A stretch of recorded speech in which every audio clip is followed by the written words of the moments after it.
What actually is 40 Under 40 Leaders Initiative? Because it's like more of the talk of the town now. This initiative, ever since it has started. The era of young Muslim leadership will return through 40 Under 40. और हमारी faith की ये तालीम है, I am responsible as a citizen of this country, I am responsible for this country, I am responsible for the progress and advancement of this nation. ये हमारी responsibility है। We are targeting कि हम as a community, हम एक progressive community कैसे हो, कि हम नेशन बिल्डिंग में कैसे कंट्रीब्यूट कर पाए। विकसित भारत का नाम आ गया है तो अब ये कह लीजिए कि वो नेशनल डेवलपमेंट मूवमेंट है नेशन के लिए।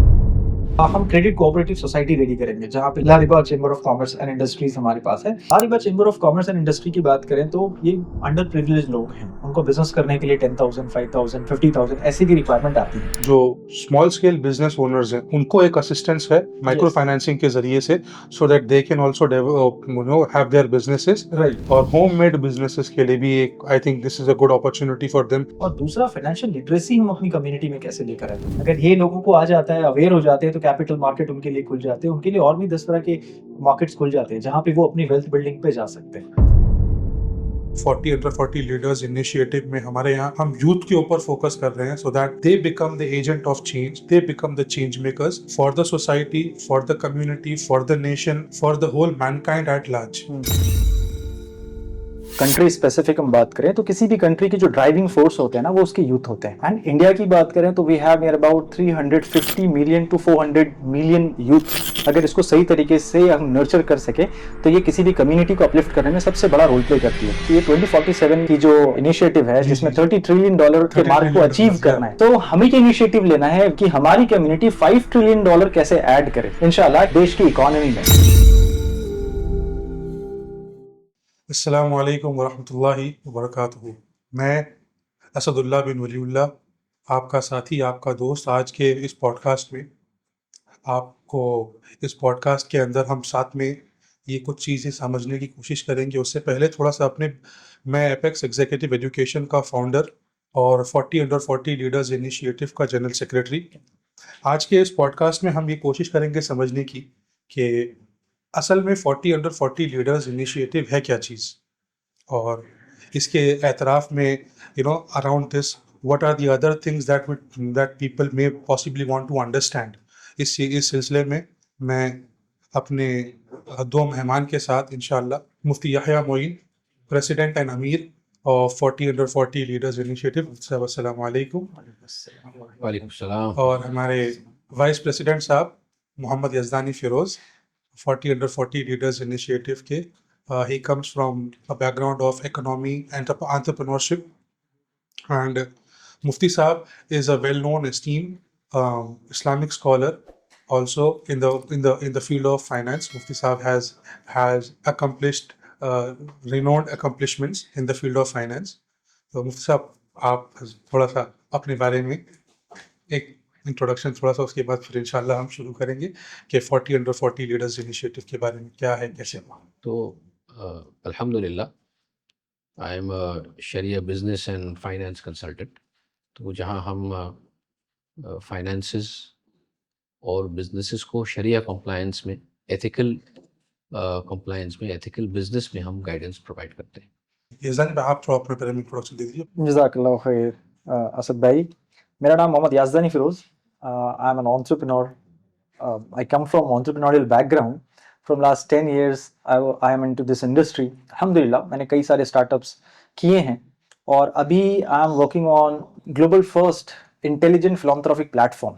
सो अल्हम्दुलिल्लाह 40 Under 40 के साथ कनेक्ट हुआ and it's been a wonderful journey since last, जब से हमने ये एप्लीकेशन साइन अप किया और till today it's been a wonderful journey. और इंशाल्लाह ये जर्नी हमारी इस आखिरत तक साथ रहे। आपसे इन डिटेल समझेंगे कि कैसी इंशाल्लाह, जर्नी रही और आपके एक्सपीरियंसेस भी कैसे रहे। इंशाल्लाह। उससे पहले for the viewers, just to साहब यज़दानी भाई, ये चीज़ बहुत लोगों की तरफ से ना, लोगों को एक सवाल है, people want to understand what actually is 40 Under 40 Leaders Initiative, because it's like more of the talk of the town now.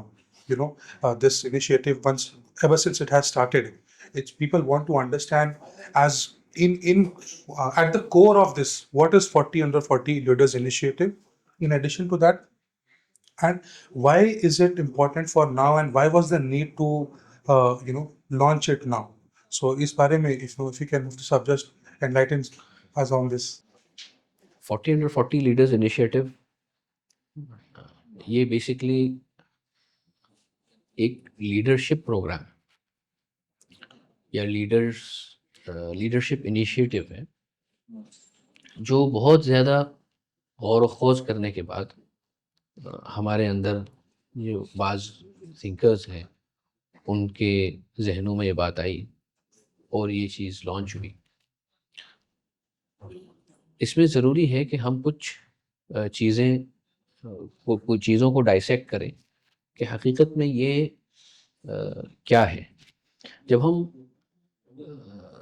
देखें यहाँ पर बुनियादी तौर पर दो लफ्ज़ हैं, एक यूथ है और दूसरा लीडरशिप है। ये दोनों बड़ी सिग्निफिकेंस है इन दोनों का, और इसके लिहाज से इसके मुताल्लिक बहुत मिसकंसेप्शंस भी हैं। सबसे पहले हम लीडरशिप की बात करते हैं।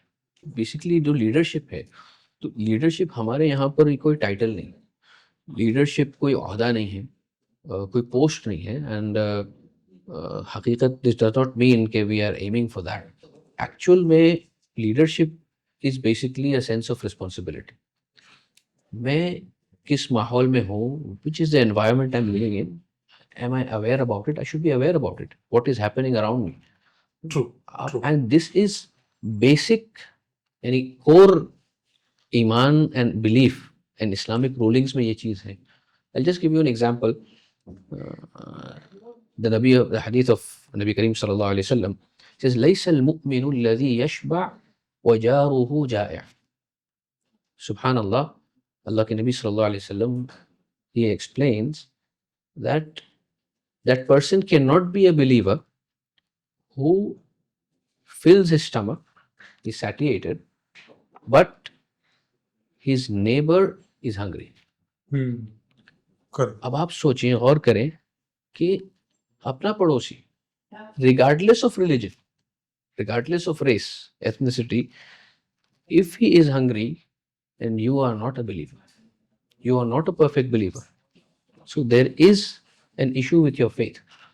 तो हमारा faith ये सिखा रहा है, और हमारी faith की ये तालीम है कि I am responsible. As a citizen of this country, I am responsible for this country. I am responsible for the progress and advancement of this nation. ये हमारी रिस्पॉन्सिबिलिटी। और जगह जगह आपको कुरान करीम में भी ये बात मिलेगी, कुंतुम खैरा उम्मतिन उखरिजत लिन्नास। वेरी इंपॉर्टेंट, आप देखें, गौर करें कि आप बेहतरीन उम्मत हो, you are the best of nations and you have been taken out for the benefit of mankind. उखरिजत लिन्नास, लिन्नास means the general human public. यहाँ पर there are no restrictions only for Muslims. The issue is कि आज ये sense of responsibility, ये sense of accountability हमारे अंदर नहीं है। तो ये इसको हमें रिवाइव करना है, और बुनियादी तौर पर हमारा मकसद यही है लीडरशिप से कि ये सेंस ऑफ रिस्पॉन्सिबिलिटी रिवाइव हो, जिसमें हमें ये बात हम सोचें कि मैं अल्लाह के करीब कैसे हूँ, मेरी वैल्यू अल्लाह के नज़दीक कैसे हो, कैसे बढ़ जाए। और उसके बढ़ने का तरीका जो खुद अल्लाह के नबी सल्लल्लाहु अलैहि वसल्लम ने हमें बताया है कि being a benefit to mankind, कि हमारा फेथ ये हमें गाइडलाइंस देता है कि we should be in a position to benefit others. I have this question to Rizvani bhai.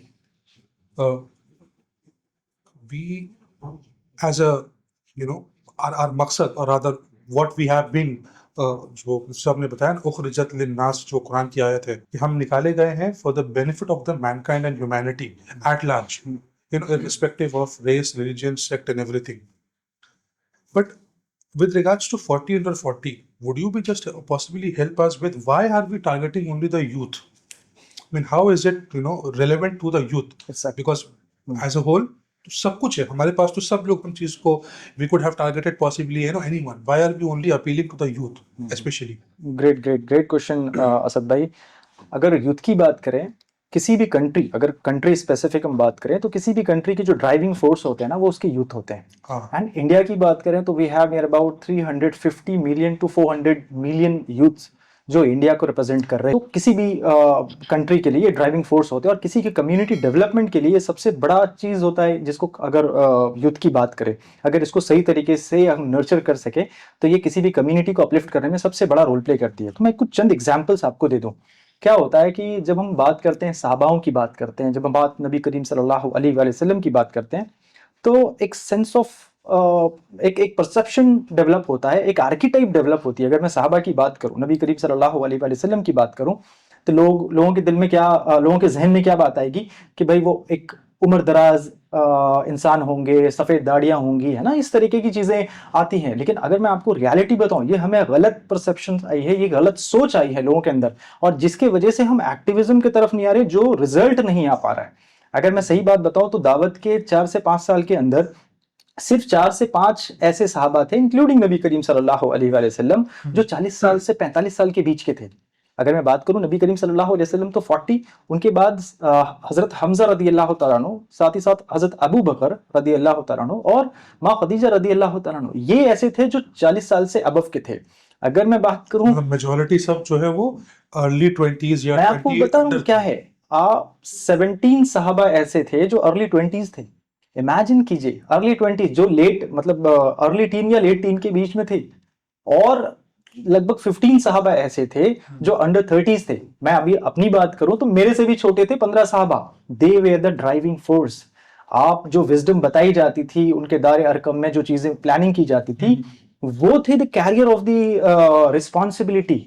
वो थे इसके पीछे innovation, strategy, planning, ground force. वो सारे यंग सहाबा ही थे जिन्होंने इन दावत के काम को आज मक्का से निकलकर फिर मदीना तक पहुंचे। अगर मैं चंद एग्जांपल्स आपको दूं, उसामा इब्न जैद, जो कि जिनको नबी करीम सल्लल्लाहु अलैहि वसल्लम ने 17 साल के एज में आर्मी कमांडर बनाया था, बना के गए थे, करेक्ट। जहां पे हजरत उमर जैसे दिग्गज सहाबी, हजरत अबू बकर, हजरत अली जैसे दिग्गज सहाबी थे, उनके बीच में एक 17 साल के नौजवान को आप सल्लल्लाहु अलैहि वसल्लम ने लीडरशिप दी। अगर हजरत अली की बात करें तो 7 से 10 साल के बीच में वो उनको दीन मिली, और साथ ही साथ 19 years, at the age of 19, उन्होंने अपनी लाइफ को रिस्क पे डाला। ये होता है करेज प्लस लॉयल्टी, कि नबी करीम सल्लल्लाहु अलैहि वसल्लम ने कहा कि आप मेरे बिस्तर पे सोना है, और वो वहां पे बिस्तर पे सोए बिना किसी खौफ के।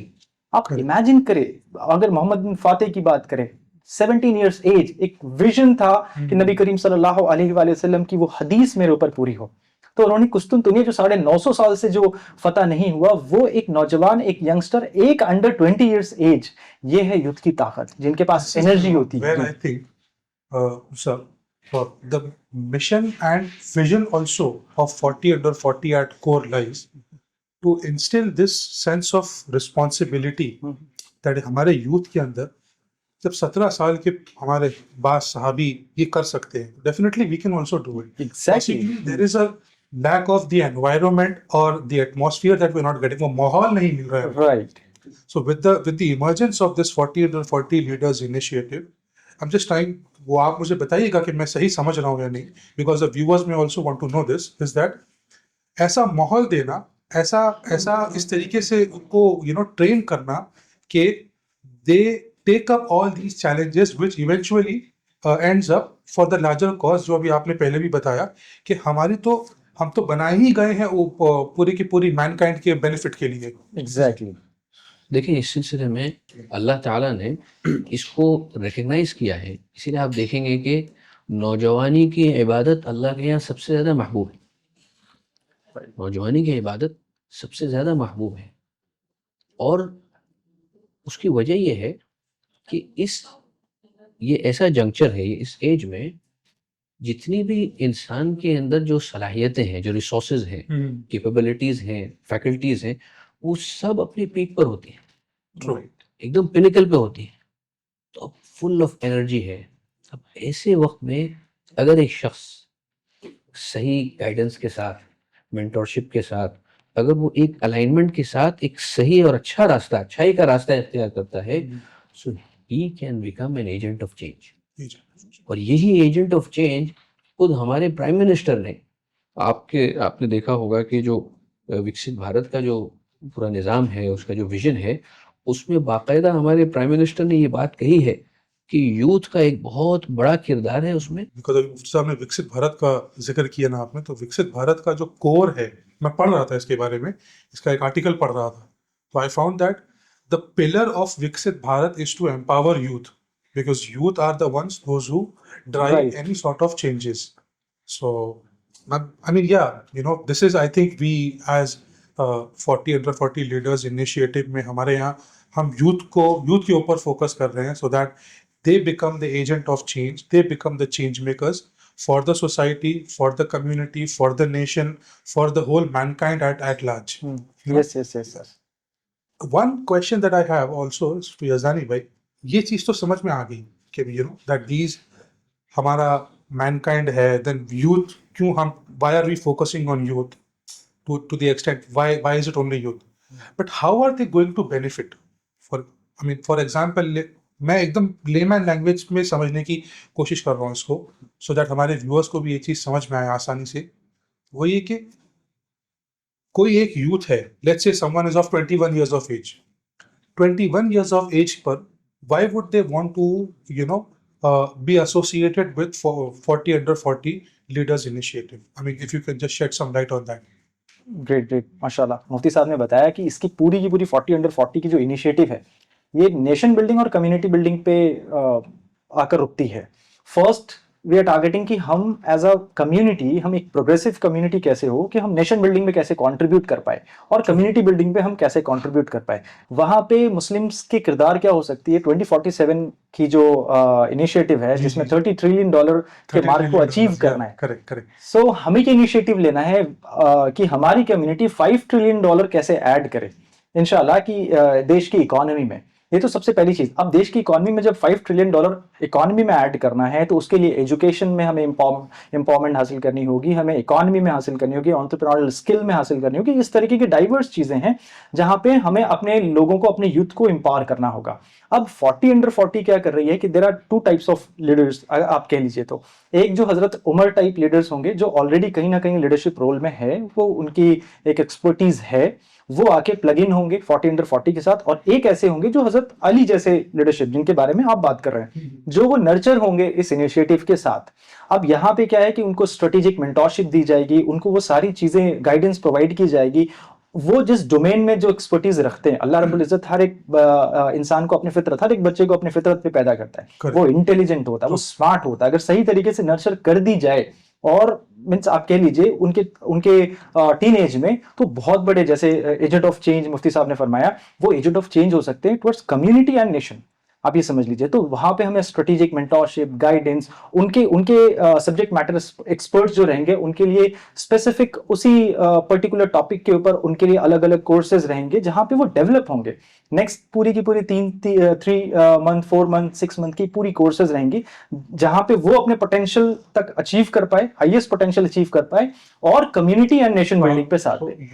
You're trying to say that, we, for example, as 21 years of age, someone of 21, so 40 under 40 leaders initiative will train them, will also nurture them. Exactly. And then this is how the sense of that installation of we need to become leaders as in what kind of leadership, जो आपने बताया था ना शुरू में कि leaders उनको real world exposure भी दी जाएगी, साथ ही साथ हैंड होल्डिंग के साथ रियल वर्ल्ड एक्सपोजर दी जाएगी, जाके वो लीडरशिप रोल प्ले कर पाए सही तरीके से. इसमें जी, मुझे आपसे थोड़ा सा ये सवाल था कि व्हाट इज द किस एज ग्रुप के लोगों को हम लोग मेजरली फोकस कर रहे हैं. What is the age group of youth that we are majorly focusing on. देखिए, ये जो आप पूछ रहे हैं बहुत अहम सवाल है. हमारे यहाँ पर हकीकत में जो बुलूग है, सिन्ने बुलूग है, यानी बंदा जब से मैच्योर होता है, प्यूबर्टी को हिट करता है, तो उसी वक्त से वो मुकल्लफ है. मुकल्लफ मीनिंग वो पाबंद है, शरीयत के अहकामात का वो पाबंद है. He is regarded as a complete adult. और वो ऐसे ही वही हमने एज लिया है. हमने जो एज लिया है अपने 14 से 40, तो जनरली हमारे यहाँ पर जो शरीयत में Correct. मेच्योरिटी का जो इंडिया एज में है ये वो चलती है। 12 to 15 इयर्स का हम्म, वो ब्रैकेट है करेक्ट। जिसमें आमतौर पर मेच्योरिटी को रीच करते हैं। तो उसी को हमने लिया है कि उस वक्त से बंदा जो है अल्लाह के यहाँ पर ही इज अकाउंटेबल, Right. तो उसी को हमने एज लिया है टिल 40 इसकी वजह से कि आप देखेंगे कि अंबिया अलैहिस्सलाम को जो नबूवत मिलती है व्हेन दे रिसीव प्रॉफिटहुड वो होता है 40 के ऊपर। तो scholars have written that 40 age ऐसी है कि जिसमें इंसान की जितनी फैकल्टीज है वो पीक तक पहुंचती है, शुरू होती है ऊपर जाना, प्रोग्रेस करती है 40 तक जाके वो पीक तक पहुंचती है और फिर 40 से डिसेंड शुरू होता है। 40 के बाद से आप देखेंगे कि 40 वो हमने डिसेंड शुरू पीक रखा है, 40 के 40 बाद peak। वालों को 40 तक का जो लिमिट है कैप वो 40 इसीलिए रखा है। इसीलिए हमने ओके, जी जी। आई सी। तो ये तो एज के लिहाज से हुआ। दूसरा कि जब हम एक इंक्लूसिव यानी कंट्री में है और हमारा नेशन है जिसमें हम सब अलग अलग रिलीजन के लोग हैं, एक हिस्सा अदा करना है हमें। तो हमारे यहाँ पर जब हम ये लीडरशिप की हम बात कर रहे हैं तो ये नौजवान माशाल्लाह आप देखेंगे कि जैसा आप हैं, मैं हूँ, हमारे यज़दानी भाई हैं, ये हर एक अपनी अपनी फील्ड में कुछ ना कुछ काम कर रहे हैं। जी ठीक है, और अच्छा काम कर रहे हैं अपने अपने एरिया के अंदर। वो लीडर हैं, कोई एंटरप्रेन्योर है, कोई अपनी अपनी फील्ड के माहिर हैं एंड एक जज्बा भी रखते हैं, जैसा हमने बताया कि सेंस ऑफ रिस्पॉन्सिबिलिटी भी रखते हैं और कुछ हद तक वो काम भी कर रहे हैं। लेकिन अब इन लोगों को हमको एक कलेक्टिव प्लेटफॉर्म पे लाना, जिसको हम कहते हैं इज्तिमाइयत। ये ऐसी चीज़ है कि जो आज की तारीख में, आज के ज़माने में need of the hour. to amplify the outcome of it. Definitely. Individually bits and pieces में कर रहे हैं, एक प्लेटफॉर्म पर लाकर जमा करेंगे सो तब उसका बेनिफिट और एम्पलीफाई होकर के नेशन के लेवल तक। कैसे हम्म। कैसे इम्पैक्ट बढ़ जाएगा, हम्म, इम्पैक्ट स्विफ्ट हो जाएगा, फास्ट हो जाएगा। जी जी, क्या सही वजह बात है? है। जब बहुत सारे लोग जुड़ेंगे तो जो काम को पहले टाइम लग रहा था वो और 7 लोग करेक्ट। एक तो लॉजिकली, या एक तो लॉजिक बातें हमें समझ में आता है। दूसरा हदीस है कि यदुल्लाहि अलल जमा, अल्लाह के नबी सल्लल्लाहु अलैहि वसल्लम ने फरमाया कि द नुसरा और the help and assistance of Allah सुब्हानहू व तआला is with a majority, a group of people. तो वो ग्रुप है, हमें ग्रुप की जरूरत है ताकि अल्लाह की मदद आए। जब अल्लाह की मदद आएगी तो रिजल्ट एम्पलीफाई होंगे। So that is the reason. अच्छा, इसीलिए हम देखें कि यहाँ पर चूंकि इज्तिमाइयत की बात आई तो इस पर थोड़ा सा हम नज़र डालें कि ये जो 40 अंडर 40 है, ये हकीकत में AIMDC जो all India Muslim development council है, जिसके जिम्मेदार और जिसके बानी फाउंडर इम्तियाज़ भाई जो मैंगलोर के हैं, वो इम्तियाज़ भाई, उनका जो जो कॉन्सेप्ट है ऑल इंडिया मुस्लिम AIMDC के अंदर, वहाँ उन्होंने इसी को मद्देनज़र रखा है। इस इज्तिमाइयत की वजह से जितने भी हमारे मसालिक हैं उन तमाम मसालिक को उन्होंने इस कॉमन गोल्स पर जोड़ दिया। एक कॉमन मिनिमम प्रोग्राम के तहत सब जितने भी डिफरेंट मकातब फ़िक्र हैं, आप देखेंगे कि जनरली जो इदारे होते हैं उसमें प्रेसिडेंट होता है, यहाँ प्रेसिडेंट के बजाय प्रेसिडियम रखा गया है। और जितने बड़े बड़े हमारे इदारे हैं उनके रिप्रेजेंटेटिव्स, उनके नुमाइंदे उसके अंदर हैं। हमारे जो देवबंदी मकतब फ़िक्र है, बरेलवी मकतब फ़िक्र है, जो जमात इस्लामी है, अहले हदीस है, इस तरह के जितने मकातब फ़िक्र है उनके बड़े बड़े अहबाब प्रेसिडियम के अंदर है, ताकि वो इज्तिमाइयत फॉर द सेक ऑफ एक कॉमन मिनिमम प्रोग्राम के लिहाज कि वो एक कॉमन मिनिमम प्रोग्राम पे जुड़ करके इज्तिमाइयत पे काम हो और वो फ़ायदा उम्मत को और पूरे नेशन को और you know at the large human Mankind को, जो शुरू से हमने उस सिलसिले में। मैं एक बात फिर से अर्ज कर दूं कि हमारे यहाँ बुनियाद हकीकत में नेशन बिल्डिंग है, इसलिए कि हमारे यहाँ जो कम्युनिटी डेवलपमेंट की बात हो रही है वो भी नेशन बिल्डिंग के लिए ही है। So community development for nation building. Actually जो इस पे जो मेरे एक चीज़ कि community building in itself is I think not a whole part. community building is a subset of nation building. So I think that's what you're trying to keep up here, And right? this is vice versa also. तो हमने जैसे जैसे हमने पहले जो vision के बारे में बात किया, जो लीडरशिप के तौर पर हर ईमान वाले के लिए दिया गया है कि हम लोगों के बेनिफिट के लिए हमारा ऑब्जेक्टिव, हमारा पर्पस ही ये है, हम इसीलिए यहाँ पर भेजे गए हैं कि हमें लोगों को नफ़ा पहुँचाना है, हमें लोगों को बेनिफिट देना है। अब वो बेनिफिट देने के लिए हमारे विजन को हमें ब्रॉडन करना पड़ेगा कम्युनिटी से। तो अगर हमें लोगों को देना है बेनिफिट, तो हमारा विजन कम्युनिटी नहीं हो सकता, यानी ये कम्युनिटी कहते हैं हमारे विजन को रिस्ट्रिक्ट कर रहा है। कुरान की आयत पर अगर पूरी तरह से अमल करना है, so we cannot just Limit us confine to it to the community. We will have to encompass the whole mankind, Right. because it explicitly says nas here means human, mankind. इसीलिए मैंने जो जुमला कहा कि हमारे यहाँ जो कम्युनिटी डेवलपमेंट है, that is also for the purpose of nation Nation building itself. तो that is a means to achieve an end और अ गोल और द एक ऑब्जेक्टिव। सवाल मेरे जहन में आ रहा है ये चीज कि नेशन बिल्डिंग की जब हम बात करें, so who are the beneficiaries? ऐसा समझा जा रहा है कि that this is the kind of thing that I have come across with, that this is only for a particular sect of the society, a particular society or particular group of the nation. Is it so or how is it? Yazdani bhai, if you could please. जैसे आपने बताया, ये misconceptions तो है। अगर members की बात करें तो yes, it is for Muslim youth, लेकिन अगर इसके बेनिफिशरीज की बात करें, अगर मैं यहाँ से निकल के लीडरशिप रोल में आता हूँ और एक ऑन्टरप्रेन्योरशिप मीन्स ऑन्टरप्रेन्योर हूँ और बिजनेस क्रिएट करता हूँ, तो उसके कंज्यूमर कौन होंगे, एम्प्लॉयमेंट किसको मिलेगी, साथ ही साथ कंट्री की जीडीपी किस तरीके से ग्रो होनी है। तो आप ये देखें ना, ये किस तरीके से बेनिफिशरीज कौन है, बेनिफिशरीज सारे लोग हैं, सारे इंडियंस बेनिफिशरीज है। Even we are contributing towards, अगर मैं एंटरप्रेन्योर हूं तो we are contributing towards the nation's economy. तो ये सारी चीजें हैं। ये अब चूंकि ऐसी बात है, जैसे मुफ्ती साहब ने बताया कि अभी क्या है कि हम कंज्यूमर, आप कह लीजिए कंज्यूमर हैं, हमें कॉन्ट्रीब्यूटर बनना है। तो कंट्रीब्यूटर बनने के लिए हम एज अ कम्युनिटी अभी पीछे हैं, तो हमें एम्पावर होना है ना। तो अभी हमने मुस्लिम जो कम्युनिटी के यूथ हैं उनको ही मेंबर ले रहे हैं, लेकिन बेनिफिशरी सारे देश हैं। मैं इसमें एक चीज़ ऐड करना चाहूँगा असद भाई, जैसे अगर बेनिफिशरीज की बात करें, जब मुफ्ती साहब ने बताया AIMDC, all India Muslim development council, जो इसकी मदर ऑर्गेनाइजेशन है, जो 40 अंडर 40 को इनिशिएट की, इसकी एक और इनिशिएटिव है, दैट इज मस्जिद वन मूवमेंट। ये मस्जिद को एम्पावर करने वाली प्रोजेक्ट है। मस्जिद वन मूवमेंट? यस, मस्जिद को एम्पावर करने वाली एक प्रोजेक्ट है, जहाँ पे मस्जिद एक ग्रोथ का सेंटर बने। जहाँ से अभी इसके एक छोटा सा एग्जांपल मैं आपको देता हूँ। मस्जिद is a growth centre, centre of growth, जहाँ पे मैं इस पे चंद एग्जांपल्स देता हूँ ताकि आप ये समझ पाए इसके बेनिफिशरीज कौन हो सकते हैं। आज तक आपने सुना होगा कई सारे NGOs जो है वो हॉस्पिटल्स बनाते हैं, स्कूल्स बनाते हैं, बट AIMDC के अंदर एक इनिशिएटिव है लाइक 40 अंडर 40, जो मस्जिद वन मूवमेंट है, जहाँ पे हम मस्जिद को, ये जो मस्जिद वन मूवमेंट है, saying this is one of the projects of one of the project of 40 under 40, जहाँ पे 16 मस्जिद ने मिलकर साउथ इंडिया में एक हॉस्पिटल कायम किया है।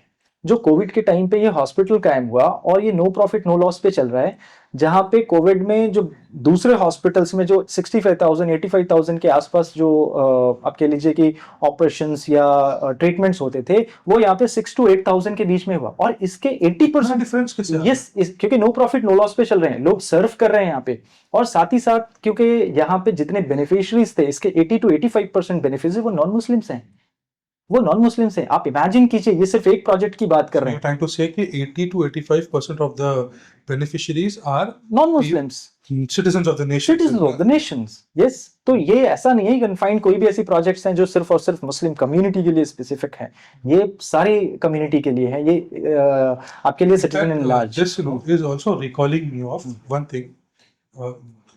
As a general secretary of 40 under 40 Leaders Initiative, this was one of the core, Mufti Sahab is, when you both are aware about it, one of our core, agenda was also that our initiative should not only benefit, and the benefits of our initiative, of our efforts, should not just be confined to our nation. Yes. In fact, that is the reason we also aligned our projects and everything to the global acceptance level, that is Right. SDG, SDG goals के बारे में. So Sustainable Development Goals.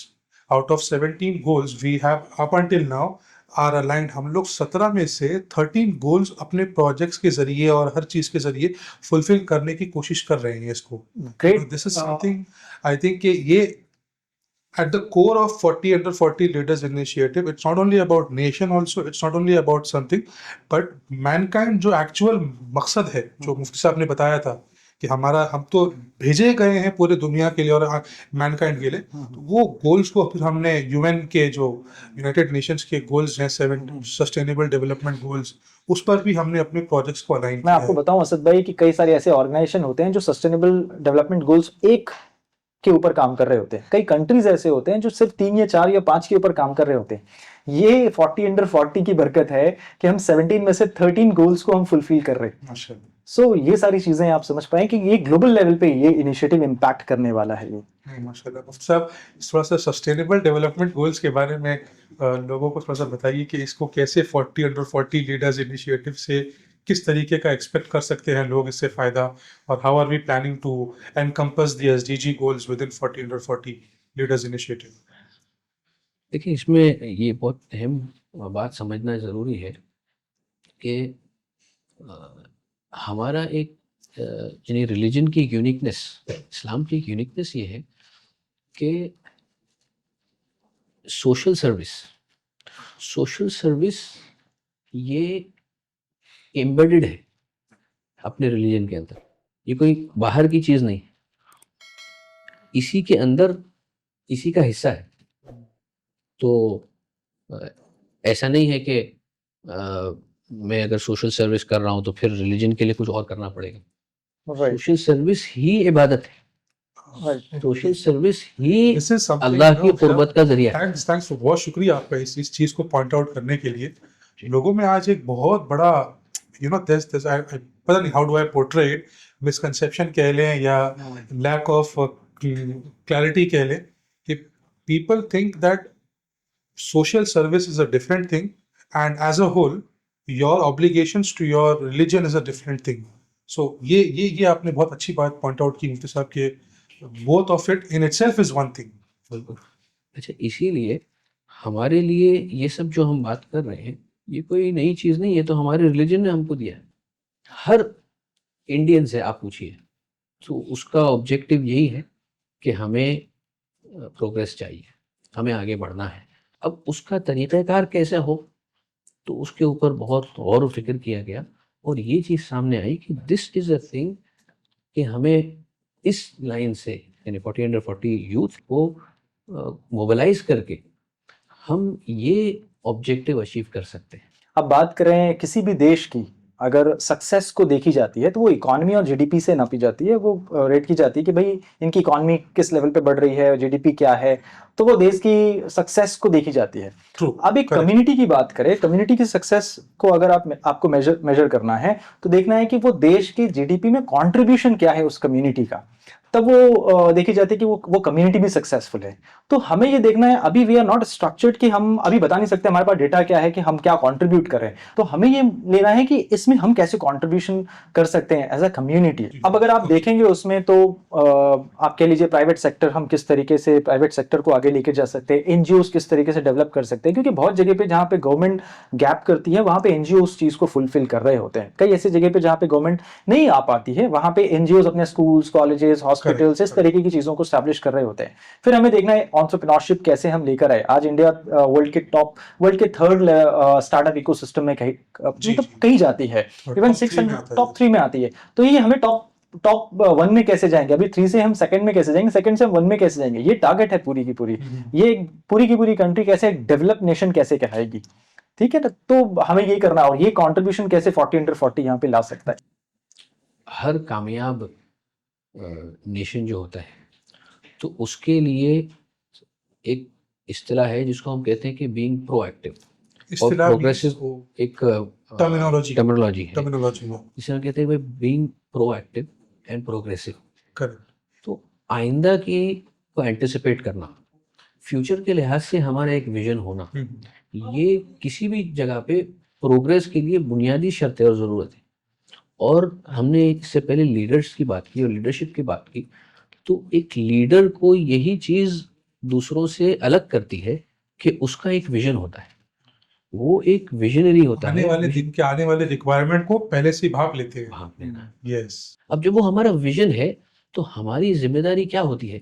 हमारी जिम्मेदारी होती है, जब हम हमारी शरीयत के लिहाज से देखें तो कुरान करीम में अल्लाह फरमाते हैं तावनु अलल बिर्रि वत तक़वा, कि नेकी और अच्छाई के कामों में एक दूसरे का ताउन करो, एक दूसरे की मदद करो। अब जब हमारे लिए प्रोग्रेस की बात हो रही है, अच्छाई की बात हो रही है, ये अच्छाई है, हर एक को फ़ायदा पहुँचेगा, पूरे मुल्क को फ़ायदा पहुँचेगा। अब इसमें अगर एक इनिशिएटिव लिया गया है, एक विज़न सेट किया गया है और हमारा भी वो शेयर्ड विज़न है, तो हमें उसके साथ काम करना चाहिए, हमें उसका हिस्सा बनना चाहिए। ये हमारी as a citizen of this country भी ज़िम्मेदारी है और Right. एज़ ईमान वाले होने की भी हैसियत से as believers this is also our responsibility. So 40 under 40 leaders initiative के रिलेटेड कोई मतलब उसका उसका फोकस ना किन किन डोमेन्स पर है? Because I am not very much aware of what, just trying to understand the perspective is, so I am just trying to understand from you कि इनका मेन फोकस किस चीज पर? जैसे हमें पता है कि कोई एक मूवमेंट है तो उनका एक प्रिसाइसली एक चीज का फोकस होता है। सो वैसे what is it with regards to developing the youth, sorry developing the youth, youth development. Youth development कि यूथ किस तरीके से डेवलप हो। मैं आपके वो सवाल को एड्रेस करता हूँ, इससे कनेक्ट करता हूँ। मैं आपने पूछा था कि कितने एज ब्रैकेट होंगे हमारे, तो मोदी साहब ने बताया कि बलूगत की एज हुई तो 14 से 40 इयर्स है। अब ये 14 इयर्स को क्यों चुना गया? ये भी एक यूथ में आ रहा है ना 14 इयर्स। अब 14 इयर्स को हम यूथ बोलेंगे क्या? बहुत सारे लोग इसे बच्चा समझते हैं कि भाई हमें रिस्पॉन्सिबिलिटी नहीं देनी है, ये सारी चीजें। अब अगर हमने इनको एम्पावर कर दिया, अब ये बलूगत की बात हो रही है, तो ये होता क्या है? जब पहले से ये अब ये बालिग हो गए, क्योंकि उनके ना साइंस के तौर पे देखिएगा तो उनकी प्री फ्रंटल कोर्टेक्स वो कंप्लीट हो जाती है, जहां पे वो रैशनल थिंकिंग पे आ जाते हैं, वो डिसीजन मेकर हो जाते हैं, वो फिर बच्चे नहीं रहते, अब वो एक रिस्पॉन्सिबल सिटीजन बन जाते हैं। अब तो बल्कि ये तो जेनजी में और देखा गया है कि जी लोग जल्दी जल्दी बड़े हो रहे हैं। एग्जैक्टली मैच्योर थिंकिंग पे जल्दी कम उम्र में ही नहीं, पहुंच ये जाते तो हैं, जो कि बिल्कुल- पहले हमारे किसी जमाने में एक हुआ करता था कि जो पुराने जनरेशन है वो मैच्योर थिंकिंग में 20-25 के बाद जाती थी। यस But अब अभी तो और अभी देखा जा रहा है यस अभी जो रैशनल थिंकिंग की बात, अब यहाँ पे ऐसे देखेंगे, अगर वो बंदा बालिग हो गया है 14 साल के एज में, तो उससे वही सवाल होना है जो हजरत अबू बकर से होना है। इमेजिन हजरत अबू बकर क्या कर रहे थे, उनसे वही सवाल होना जो हजरत अली से होना है। तो हमें इतना कॉन्शियस होना चाहिए कि भाई, और माँ बाप को भी इतने कॉन्शियसली उन बच्चों को बड़ा करना चाहिए कि अब वो बालिग हो गया, अब उनसे सवाल वही होना है जो हजरत अबू बकर, हजरत अली और सारे बड़े साहबाओं के जो सवाल होनी वो उनसे होना है। बेसिकली ही will be treated as an Treated as adult. an adult। अब वो 14 इयर्स के अडल्ट को ये समझना चाहिए कि अब वो उनकी रिस्पॉन्सिबिलिटी टुवर्ड्स कम्युनिटी और नेशन क्या है। तो सबसे पहली चीज जो फोकस की जा रही है दैट इज यूथ, और वो बहुत इंपॉर्टेंट पार्ट है। अगर हमने यूथ को 14 इयर्स 15 इयर्स 16 इयर्स के यूथ को एम्पावर कर दिया, वो आगे चल के चेंज मेकर बनेंगे, वो आगे चल के पॉलिसी बनाने वाले बनेंगे, वो आगे चल के एंटरप्रेन्योर्स बनेंगे। इस तरीके से नेशन की ग्रोथ होनी है। ये तो हो गया टारगेट ऑडियंस। Yes. इस नेशनल मूवमेंट का टारगेट ऑडियंस हमारा यूथ है, बट उस यूथ को बेनिफिट पहुंचाने के लिए कौन से डोमेन्स हैं? यानी एज इन लाइक एजुकेशन है या सस्टेनेबिलिटी है, समथिंग ऑफ दैट सॉर्ट। कुछ इस तरह के अगर व्यूअर्स के सामने ये बात भी आ जाए ताकि की टेक अवेज हो जाए कि उनका टारगेट ऑडियंस इस मूवमेंट का उसका पिलर ही यूथ मोबिलाइजेशन, यूथ एम्पावरमेंट है। But how is it empowering youth? वो what are the ways? Like उनको फाइनेंशियली मजबूत कर रहा है या उनको एजुकेशनली बहुत 100% लिटरेसी टारगेट कर रहे हैं। देखिए इसमें ऐसा है, जो आप पूछ रहे हैं, एक बात समझना चाहिए कि जब हम नेशन के लिहाज से जब डेवलपमेंट की बात करें, प्रोग्रेस की बात करें, तो कोई एक एस्पेक्ट नहीं होता, उसको हम कहते हैं होलिस्टिक। हर एस्पेक्ट पे जब प्रोग्रेस होगा तो वो पूरे नेशन को फायदा होगा, और इस तरह का जब विजन बनाया जाता है तो वो होलिस्टिक रहता है। this helps us understand that where are we heading towards। इज़ानी भाई, ये जो प्रोजेक्ट्स हैं 40 under 40 के, ये किस डोमेन में? Yes. Just to touch upon to understand के, ताकि how where are we going to work in the future? What can the viewers and the associators and those who are well wishers and those who want to understand or out of curiosity के where are we heading towards now? We have 3-4 domains in which we are working. Number 1 is education, number 2 is economy. इस तरीके से और 3-4 domain है जिसपे हम काम कर रहे हैं। एजुकेशन एंड इकोनॉमी जो मोस्ट इंपॉर्टेंट आप कह लीजिए, अगर एजुकेशन की बात करें तो हमारे पास लगभग 5 to 6 ऐसे प्रोजेक्ट्स हैं जो एजुकेशन को इम्पावर कर रही है, मतलब एजुकेशन के इन एंड अराउंड हमारे पास है। स्कूल एडॉप्शन प्रोग्राम है, करिकुलम डेवलपमेंट है, कैसे हम लाइफ स्किल्स पे काम कर सकते हैं, ऐसे एजुकेशन के ऊपर प्रोग्राम्स कोई है। ऐसा प्रोजेक्ट नहीं है जो बच्चों को the school going kids, so do we have any project like which works on the mindset of the student that they possibly become an asset to the nation in their upcoming age, आगे अपने जमाने में, instead of becoming a liability, because youth can either an asset to the nation or a Right. liability. Right, अगर वो value add कर रहे हैं nation की इकोनॉमी में और उसमें, तो they are an asset, but if they are becoming a liability then कुछ है हमारे पास इस तरह का कुछ। जी, ये इसमें हमारा एक प्रोजेक्ट है जिसको चिल्ड्रन चैरिटी क्लब्स ओके, इसको नाम दिया गया है। उसमें बेसिक आइडिया यही है कि छोटी उम्र से, यानी उसी एज से लेकर जो स्कूल गोइंग किड्स है, उनके अंदर एक एम्पैथी की फीलिंग आए। दूसरे जितने भी हम जिस एनवायरनमेंट में हम रह रहे हैं उसके अंदर जो है वो उनको नुकसान ना पहुंचाने का जज्बा, उनको फ़ायदा पहुंचाने का जज्बा, चाहे वो हमारे दूसरे ह्यूमन बीइंग्स हैं या चाहे एनवायरनमेंट है, एनवायरनमेंट के बारे में वो कॉन्शियस हो जाए, भाई कौन सी चीज़ों से एनवायरनमेंट को नुकसान पहुंचता है। तो ये एक overall few examples to try, for example अभी चिल्ड्रंस चैरिटी क्लब के बारे में आपने बताया, थोड़ा सा इसमें कुछ और थोड़ा सा बताइए व्यूअर्स के लिए, ताकि उनको ये समझ में आए कि ये एग्जैक्टली मतलब एम्पैथी कैसे जनरेट करेंगे हम। बेसिकली जैसे जो नाम के अंदर है चैरिटी, हम्म, चैरिटी क्या है? चैरिटी हकीकत में कॉन्सेप्ट जो है वो ज़रूरी है हमारे लिए कि it is not only money. एक आदमी के पास पैसा है, जनरली एक एक्चुअली यही सोचा जाता है बार बार जी। कि चैरिटी को always it is always associated with money and With money. All this things. Yes, हालांकि जब कुरान करीम के अंदर जब बात आती है तो आप देखेंगे बारहा ये बात आती है, वमिम्मा रज़क़नाहुम युनफ़िक़ून, और हमने जो उनको अच्छाइयाँ दी, जो नेमतें दी, उनको वो खर्च करते हैं, उनको वो इन्फाक करते हैं। तो उलमा इकराम हैव रिटन कि this is not only restricting to money, anything and everything that Allah ताला has bestowed upon you and me, चाहे वो एक सलाहियत है, किसी को बाज मर्तबा किसी के अंदर एक सलाहियत है कि किसी को पैसिफाई करने की, कोई परेशान हाल है उसको थोड़ा सा गोया कि तसल्ली देने की अगर सलाहियत है, तो उसके ज़रिए से आप वो उसको जो है वो फ़ायदा पहुंचा रहे हैं। आपके अंदर कोई कैपेबिलिटी है जिसके ज़रिए से आप दूसरों को फ़ायदा पहुंचा रहे हैं, जो एसेट्स हैं आपके पास उसके ज़रिए से आप दूसरों को फ़ायदा पहुंचा रहे हैं, ये चैरिटी है, ये सदका है। तो यही कॉन्सेप्ट उसमें बच्चों के अंदर उसको रिवाइव किया जाता है या उजागर किया जाता है कि हर वक्त वो किसी न किसी तरीके से, चाहे वो सोसाइटी हो, चाहे वो एनवायरनमेंट हो, चाहे वो उनके साथ बैठने वाले दूसरे ह्यूमन बीइंग्स हो, उनको वो फ़ायदा पहुंचाते रहे, किस तरीके से अपनी रिसोर्सेज से वो कुछ ना कुछ जो है वो यानी देते अपनी रहे, जात से उनको फायदा पहुंचाने वाला। फ़ायदा पहुंचाए। हमारे डिस्कशन को थोड़ा सा एक और आगे बढ़ाते हुए ना, कि हमने एक चीज़ डिस्कस की थी मुफ्ती साहब मिर्ज़ानी भाई, कि 40 under 40 is focused on youth and how are they going to benefit. Then came the aspect के बेनिफिट होने के लिए उनके जो बेनिफिशरीज हैं वो किस लाइन से बेनिफिट होंगे, through the projects, right.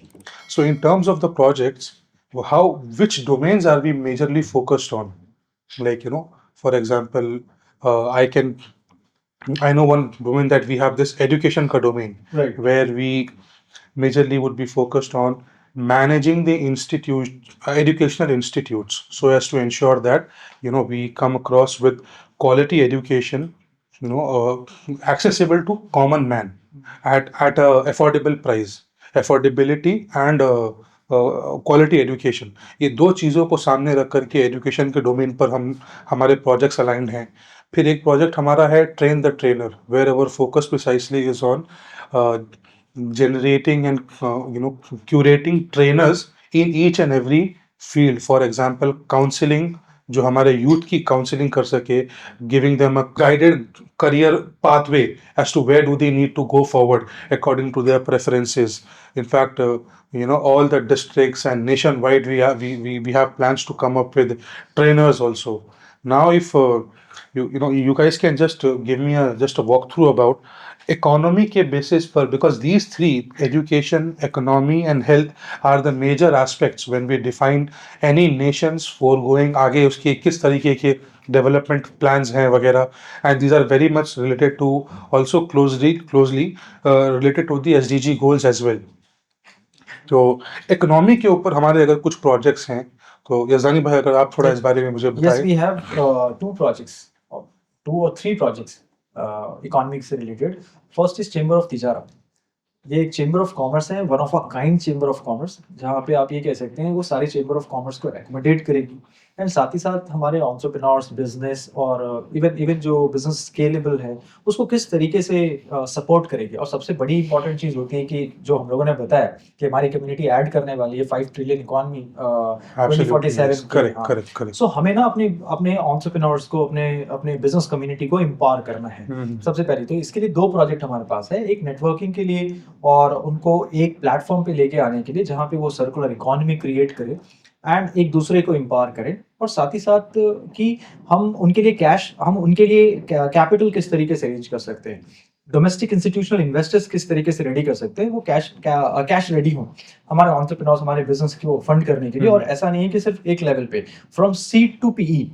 So the idea, precisely what I understand is कि जो आज फॉरेन इन्वेस्टर्स में जो पैसा इंडिया के अंदर इन्फ्यूज्ड है उसको रिप्लेस करना है डोमेस्टिक इन्वेस्टर्स से. एग्जैक्टली. अगर आप बात करें तो ये एक प्रॉब्लम भी है इंडिया में. अगर स्टार्टअप इकोसिस्टम की बात करें तो $660 बिलियन इकोनॉमी में ऐड किए, बट इसका सबसे बड़ा कैच ये है कि वो 65 to 83% जो है फॉरेन इन्वेस्टर कैप टेबल पे बैठे हैं.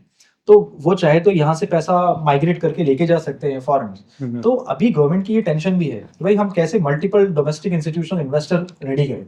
तो वो हमारी टारगेट रहेगी. तो मल्टीपल डोमेस्टिक इंस्टीट्यूशनल इन्वेस्टर्स हम रेडी करें जहाँ पे हमारे स्टार्टअप्स, हमारे बिजनेस, हमारे MSMEs को हम फंड करें, उनको एम्पावर करें. एक तो ये हो गया. दूसरी चीज, हम क्रेडिट कोऑपरेटिव सोसाइटी रेडी करेंगे जहाँ पे Lariba chamber of commerce and industries हमारे पास है, जहाँ पे 300 डिस्ट्रिक्ट को फोकस करते हुए वहाँ पे क्रेडिट कोऑपरेटिव सोसाइटी को ना अगर बहुत शॉर्ट में अगर बताया कि कैसे एग्जैक्टली इसका एंड गोल क्या है, what is the end user consumer aspect से अगर एक सेंटेंस में याद रखना चाहें कि लारिबा इस प्रोजेक्ट से क्या फायदा है, तो अगर इसके बारे में थोड़ा सा आप बताएं. Lariba chamber of commerce and industry की बात करें तो ये अंडर प्रिविलेज लोग हैं, उनको बिजनेस करने के लिए 10,000, 5,000, 20,000, 50,000 ऐसी की रिक्वायरमेंट आती है.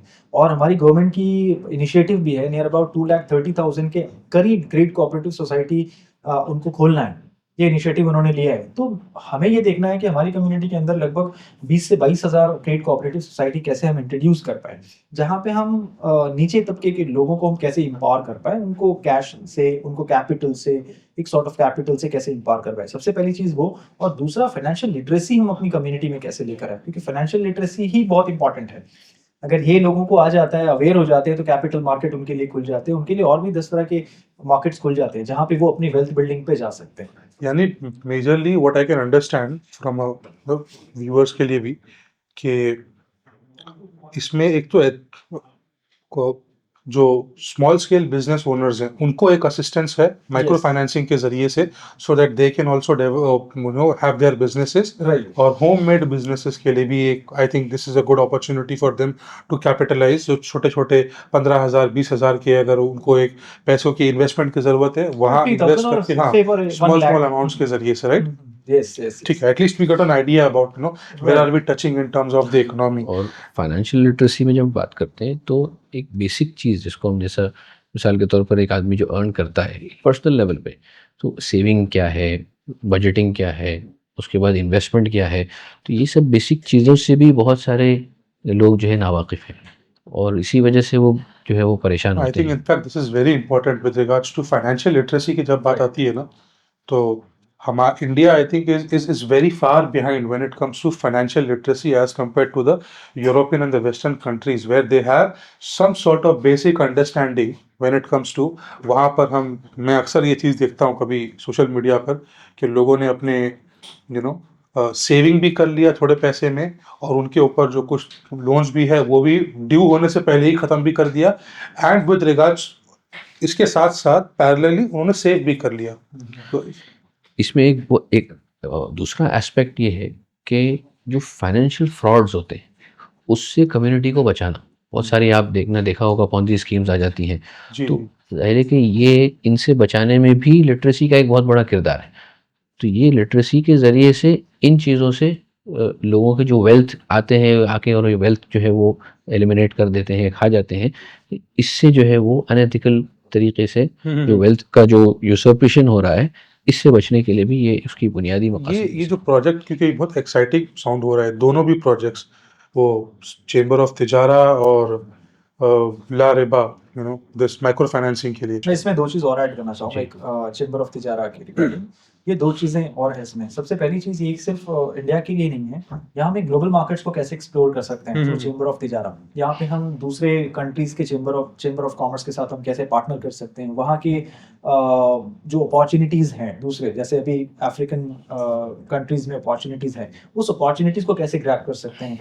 इंडियंस वहाँ जाकर किस तरीके से बिजनेस करते हैं, और वहाँ से फिर हम एक्सपोर्ट और इंपोर्ट किस तरीके से कर सकते हैं। और जब हम एक्सपोर्ट कर रहे होते हैं कोई आइटम, तो अल्टीमेटली डॉलर रिजर्व हमारा बन रहा होता है और उसमें इकोनॉमी ऐड हो रही होती है। पहली चीज़ तो ये हो गई। दूसरी चीज़ फाइनेंशियल लिटरेसी की बात की, ऑक्सफैम की रिपोर्ट ये बताती है कि 2019 से लेकर अभी तक टिल नाउ आप कह लीजिए कि एवरीडे 70 न्यू मिलियनर्स इंडिया में बन रहे हैं। 70 या 17? 70 न्यू मिलियनर्स बन Millionaires? रहे हैं। Yes, my goodness. ठीक है। अब ये देखना है कि उसमें कितने ऐसे मिलियनर्स हैं जो मुस्लिम कम्युनिटी बन रही है। हमारे अंदर ये अवेयरनेस नहीं है कि वो मिलियनर किस इंडस्ट्री से, वैसे किस क्या है किस वो क्लास नंबर, से। अगर आपको कुछ आइडिया हो तो? 70 में से कितने हैं जो इस कम्युनिटी से हैं? हाँ, मैं वही बोल रहा हूँ कि कितने ऐसे हैं, हमें ये देखना है कि मुस्लिम कम्युनिटी वो 70 का चंक में आ रहे हैं क्या। 2-3-4 मिलियनर्स मुस्तकिल हम हर दिन प्रोड्यूस कर पा रहे हैं कि नहीं कर पा रहे हैं। वैसे तो ये बन रहा है, ये ऑक्सफैम की रिपोर्ट है, ये ऑलरेडी आप देख सकते हैं नेट पे।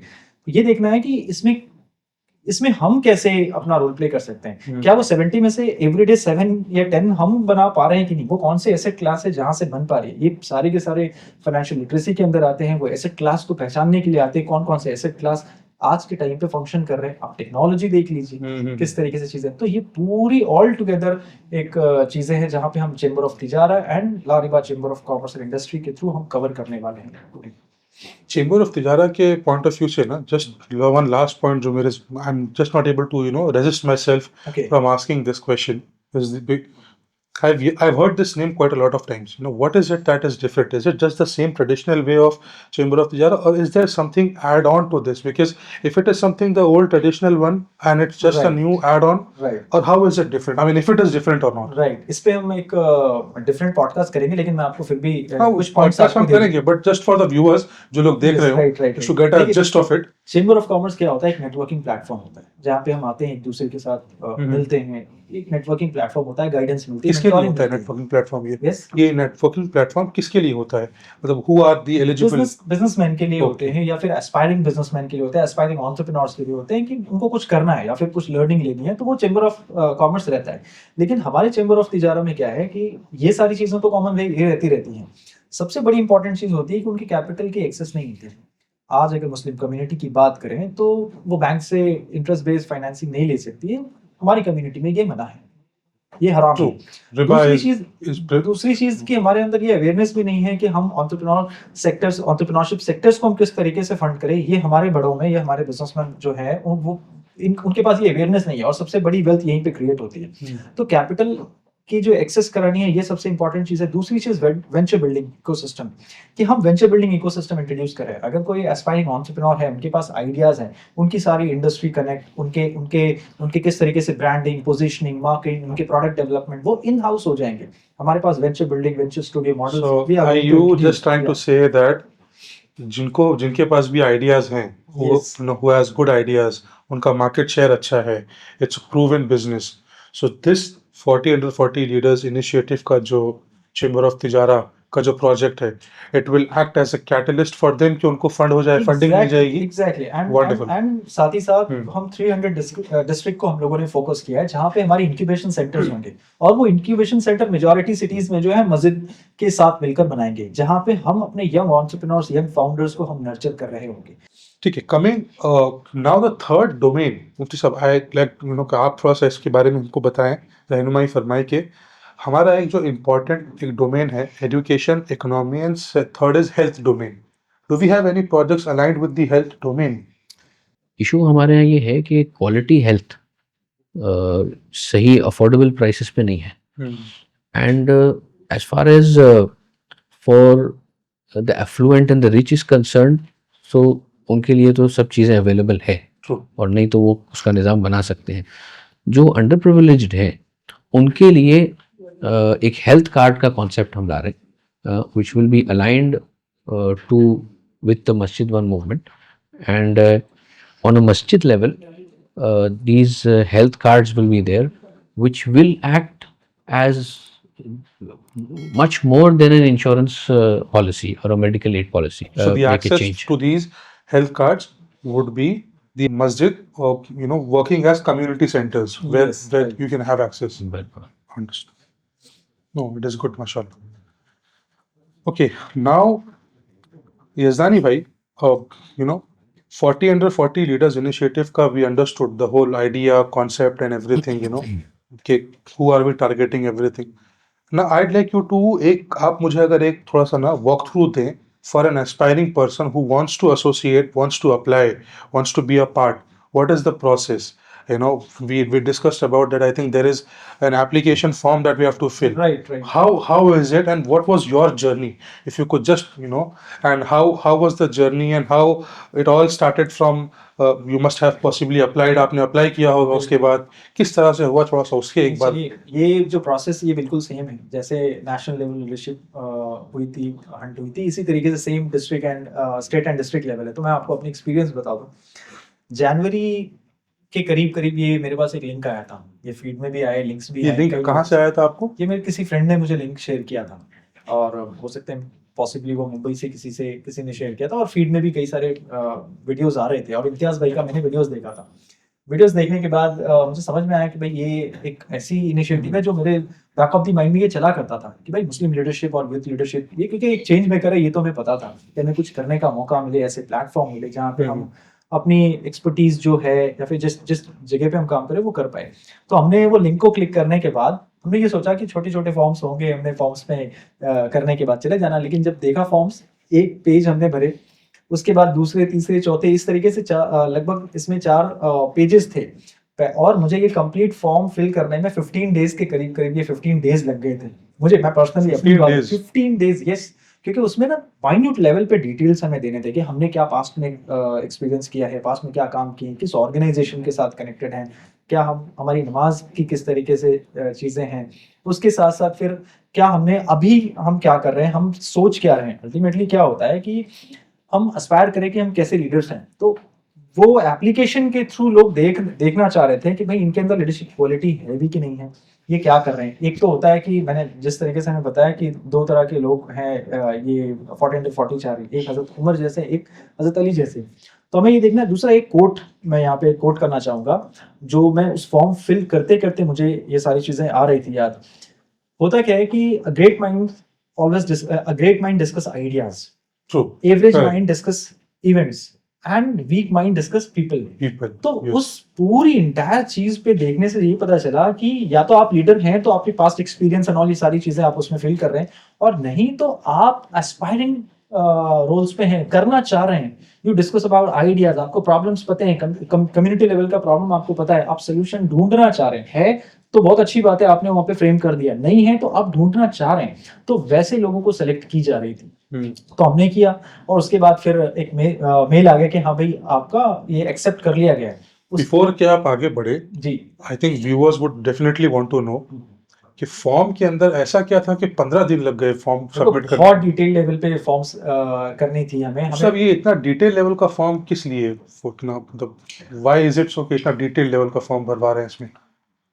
देखिए, इसमें बुनियादी तौर पर तो एक जिसमें सोच है वो ये है कि हमें ऐसे लोगों की ज़रूरत है जिनमें लीडरशिप पोटेंशियल हो।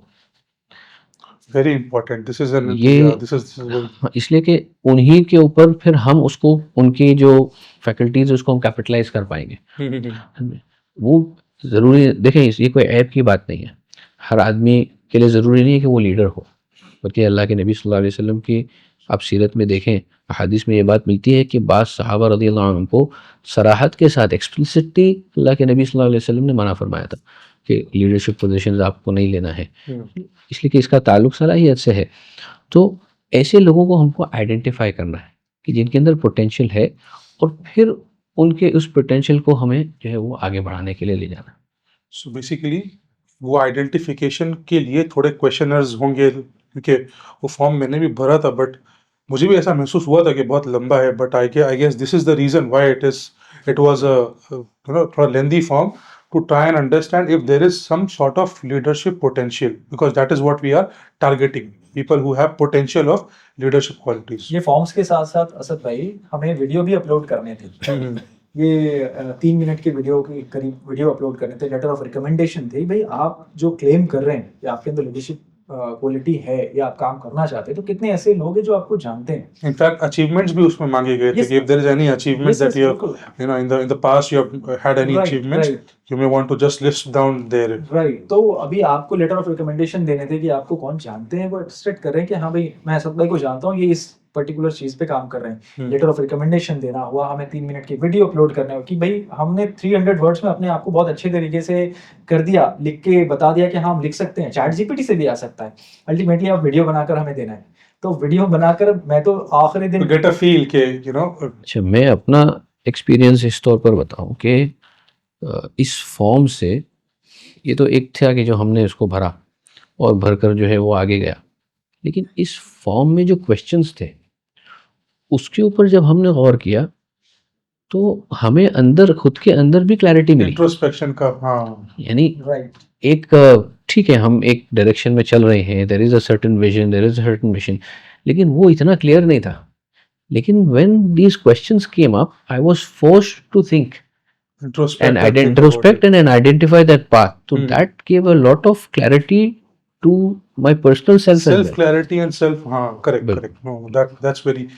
रिजवानी भाई, फॉर्म तक तो समझ में आया, उसके बाद क्या हुआ? उसके बाद क्या था, बिफोर यू मैं फॉर्म के आर बाद बताऊं, मैं last day announced as a national leader, उसके पहले की फॉर्म तक की जर्नी हम पहुंच गए, नेशनल लीडर अनाउंसमेंट तक की जर्नी से पहले का प्रोसेस वापस से यस राइट, वो भी बहुत इंटरेस्टिंग था एक्चुअली। ठीक है, तो मेरा क्या था कि वो मेल आने थे। सेकंड राउंड जो है फॉर्म्स के बाद जब आपकी सिलेक्शन होगी, तो सेकंड राउंड में वर्चुअल इंटरेक्शन सेशन होना है। अब वर्चुअल इंटरेक्शन सेशंस के लिए 2 लोग सेलेक्ट हो गए थे। एक खुर्शीद आलम साहब जो कि वेस्ट बंगाल से ही हैं, और वो उनके पास मेल आते ही उन्होंने मुझे कॉल किया कि याज़दानी आपको मेल आया क्या? मैंने बोला मेल तो अभी नहीं आया मेरे को, क्या हुआ आपका? बोले हाँ मेरे पास आ गया, आपको क्यों नहीं आया अभी तक? Just like, क्योंकि वो जानते थे। तो मैंने कहा अभी तक तो नहीं, हो सकता है शायद मेरे से ज्यादा बेहतर अल्हम्दुलिल्लाह वहाँ पे लोग हैं, एंड मैं खुश हूँ, टेंशन मत लीजिए। उन्होंने मेरे से 15 मिनट्स बात किया था कि याज़दानी को बुरा ना लगे, मेरे मेल आ गए, याज़दानी को मेरे लिए हैं। एनीवे, तो फिर मैंने अल्लाह का शुक्र अदा किया, चलिए ठीक है, हो सकता है मेरे से बेहतर लोग हैं वगैरह वगैरह। फिर मैंने 24 घंटे के बाद मैं चेक किया कि एक बार चेक करता हूँ क्या है, तो देख रहा मेल जो है वो स्पेस नहीं थे हमारे। ओहो, इसका मतलब वो मेल बॉक्स आपका शायद मेल बॉक्स जो full है हो। वो फुल था। तो हाँ। मैंने 8-10 चीजें डिलीट की, कुछ वीडियोस कुछ फोटोज जब डिलीट किए तो देखा कि विद इन 10 to 20 मिनट्स वो मेल आ गया। मेल आया तो मैंने सबसे पहले कॉल खुर्शीद भाई को ही किया कि खुर्शीद भाई मेल आ गया अल्हम्दुलिल्लाह। क्या लिखा था उस ईमेल में?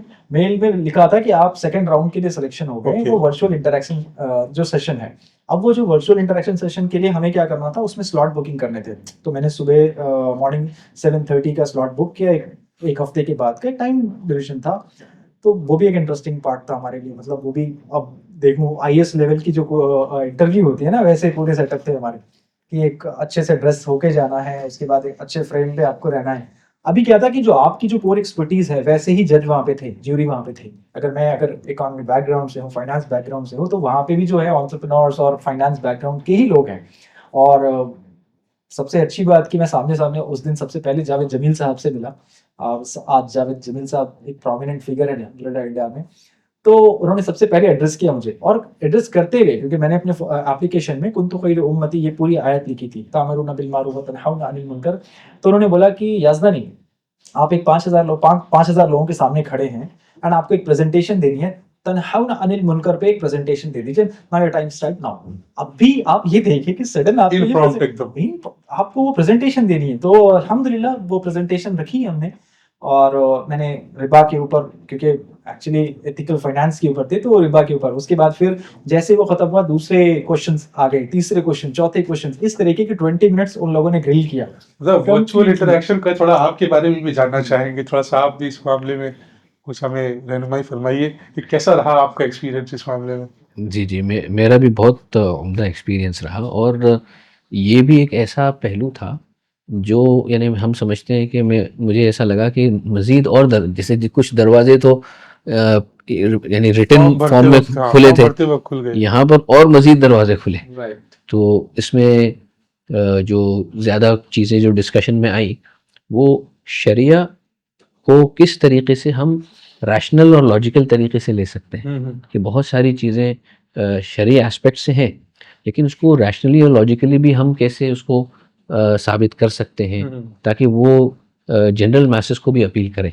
तो उस एस्पेक्ट पर भी जो है वो बहुत सारी बातें हुई। इस वो वर्चुअल इंटरेक्शन पर ना मुझे अपने बारे में ख्याल आ रहा है, जब मुझसे एक सवाल किया गया था कि आपका विजन क्या है टुवर्ड्स नेशन बिल्डिंग, क्या what is it that you want, and वो एकदम से अनएक्सपेक्टेडली ना बिल्कुल इम्प्रॉम्प्टू जवाब था। मतलब there was no intimation that this is the line of questions that you would be asked, or this is the questions around which you would possibly be judged. You just have to enter the virtual interaction room, I mean that interview room, and you would be, questions आपके सामने एकदम से आते हैं। and this is where, just to further what मुफ्ती साहब said, no, कि form ने तो अपना काम किया ही सेल्फ इंट्रोस्पेक्शन का, बट वो इंटरेक्शन, वर्चुअल इंटरेक्शन के अंदर और ज्यादा ये चीज समझ में आई कि खुद के अंदर ही समझ में आया कि हमें कौन सी और क्वालिटीज ऐसी हैं जो सही करने की जरूरत है और उसको और सेल्फ पॉलिश करने की जरूरत है। तो फिर इंटरेक्शन के बाद क्या हुआ, what after the virtual interaction? के बाद फिर कुछ मेल्स आए और भी कुछ इन्फॉर्मेशन ली गई टीम की तरफ से, एंड उसके बाद फिर एक फाइनल राउंड सिलेक्शन के लिए हमारे पास मेल आ गया। जब मैं तो सजदे में गया अल्हम्दुलिल्लाह माशाल्लाह कि बैंगलोर के लिए यू हैव बीन सेलेक्टेड, और वो सारी चीज़ें। तो फिर हम लोग प्रिपरेशन शुरू कर दिया, और बैंगलोर जाने से पहले पहले तक और भी कई सारे मेल्स के थ्रू कॉन्वर्सेशन हुए कि भाई हमारा प्रेफरेंस एक्टिविटी क्या है, हम किस चीज़ में और पसंद करेंगे, टॉप 3 आप क्या एक्टिविटी में काम करना चाहेंगे, ऐसे ऐसे सारी चीज़ें रही। तो काफ़ी मिनट लेवल पे ये सारी चीज़ें रही, और फिर बैंगलोर पहुँचे और वहाँ की एक अलग ही एक्सपीरियंस कि वहाँ पे आप रूम में एंटर करने से लेकर वो निकल अनाउंसमेंट तक आपकी एक एक मिनट आपको ऑब्जर्व किया जा रहा था। बैंगलोर का सफर मुफ्ती साहब थोड़ा सा आप एक मरतबा हमारे व्यूअर्स के लिए एक सामने रखिए। हाउ वाज दी, क्या एक्सपीरियंस रहा, और स्पेशली क्या व्हाट से आप इंट्रोस्पेक्शन पर आप बता रहे हैं, तो उसमें क्या ऐसा खास हो, क्या हुआ उसके अंदर फिर? मैं यानी बहुत सारे एक्सपीरियंस तो रहे मेरे, लेकिन एक जो फीलिंग जो सबसे ज़्यादा ओवर पावरिंग थी मेरे लिए, वो जिसको हम कह सकते हैं होप। राइट। यानी वहाँ पर जाने से पहले एक सेंस ऑफ होपलेसनेस, कि भाई डिस्पोंडेंसी, आपको मालूम है कि हमारे मुल्क के हालात के लिहाज से, वहाँ जाने के बाद जब इंडिविजुअल लोगों से जब मुलाकातें हुई, जब उनका टैलेंट देखा गया कि कूट कूट कर गोया कि इनके अंदर सलाहियतें भरी हुई हैं, इनके अंदर मिल्लत के लिए और नेशन के लिए खिदमत करने का, सर्व करने का और काम करने का जज्बा है, इसको देखकर एक अजीब कैफियत हुई, और गोया कि एक इत्मीनान, एक होप कि नहीं ये अभी मायूसी ख़त्म हो गई अल्हम्दुलिल्लाह। और यही एक वजह बनी मेरे लिए खुसूसन इस इनिशिएटिव में आगे बढ़ना और उसको अपने आप को जो है अलाइन करने की। ये एक चीज़ ना मुझे इस्लानी भाई आपसे भी पूछना है, अगर आप से ये मैं जानना चाहूँ, जैसे उन्होंने बताया ना मुसाब ने कि होप वाज द एक पर्सनल हुक फॉर हिम, कि ठीक है जिसकी वजह से वो बहुत अलाइंड हो गए इस इनिशिएटिव से कि हाँ there is a future for us also, for you know where we add lot of asset and value to the nation building as well, in fact to the whole mankind. What was your personal hook? आपको ऐसा क्या चीज़ लगा जिसकी वजह से कि आपको ऐसा लगा बस अब ये मुझे I should be a part of this. देखिए यूनिवर्स ये होप जो है ये यूनिवर्सल है, क्योंकि मैंने जितने लीडर से बात किया उन सबके पास से ये आई कि हम जब अलग अलग थे ये प्रॉब्लम्स देखा करते थे, प्रॉब्लम्स को ये सॉल्व कौन करने वाला है, क्योंकि प्रॉब्लम्स तो दिख रहा है लेकिन प्रॉब्लम सॉल्वर कौन हो सकता है, वो केपेबल नहीं है, वो उस पर्टिकुलर चीज में केपेबल नहीं है प्रॉब्लम को सॉल्व करने के लिए। लेकिन जब वो बैंगलोर पहुंचे, बैंगलोर पहुंचने के बाद डाइवर्स फील्ड के लोगों से मिले, लीडर्स से मिले, अभी तक कुछ भी ऑब्जर्वेशन नहीं हुआ है, अभी तो जस्ट मिलना मिलाना हुआ है, और जब फर्स्ट डे ही गुजरा उसके बाद से ही समझ में आ गया कि भाई कहाँ कहाँ से लोग, अल्लाह किस किस जगह से लोगों को, देश के किस किस कोने से लोगों को लाकर एक जगह जमा किया अल्लाह रब्बुल इज्जत ने एक मकसद के तौर पर। और लोग सारे के सारे लोग जो है वो अलाइंड थे, अपने फेथ से अलाइंड थे, अपने कम्युनिटी अपलिफ्टमेंट और देश नेशन अपलिफ्टमेंट के तौर पर ये कमिटेड थे अल्हम्दुलिल्लाह। वहाँ देखने के बाद जो चीज़ें समझ में आई, अब हमें ये समझ में आया कि भाई ये है असल जमात, जिस जमात के ऊपर अल्लाह की हाथ होनी है, तो अल्लाह ने वादा किया, तो हमें इस जमात के साथ रहनी है और इस जमात के साथ ही हमें कामयाबी है। हम इंडिविजुअल कुछ नहीं कर सकते, हमें साथ ये बात तो सही है। Collective approach he Individually you रखनी है, cannot attain much. Collective approach के साथ ही काम करना है, तो ही जाकर हम कामयाब हो सकते हैं as a community, as a citizen of India. तो ये सारी चीज़ें थी। इसको सामने रखते हुए एक बात बस कर्ज कर दूँ कि हम सब के लिए भी और जो हमारे दूसरे नौजवान हैं मुल्क के, उनके लिए मैं समझूँ कि एक पैगाम है, जो पैगाम देना चाहता हूँ मैं, कि इस 40 अंडर 40 लीडर्स इनिशिएटिव को अगर समझना हो तो उसकी रूह के तौर पर, उसका मगज क्या है? उसका मगज़ के तौर हाँ। पर आप देखेंगे कि वो हकीकत में हदीस, अल्लाह के नबी सल्लल्लाहु अलैहि वसल्लम की हदीस है, अल मुमिनुल क़वी खैरुन व अहब्बु इलल्लाहि मिनल मुमिनिद दईफ, कि one powerful believer is much better and more beloved to Allah subhanahu wa ta'ala than a weak believer.